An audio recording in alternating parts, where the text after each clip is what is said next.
High guys, welcome back to my channel ত্রয়েন্দ্রিলা।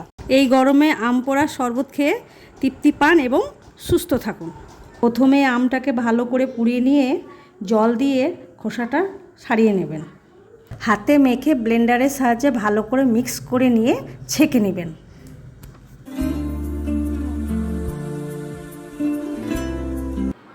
গোলমরিচ, জিরা, মৌরি, ছোট্ট এলাচ, কিছুটা লবঙ্গ 1 মিনিট হালকা ভেজে নিয়ে ব্লেন্ডারে পিষে নেবেন। ছাঁকনির সাহায্যে চেলে নেবেন।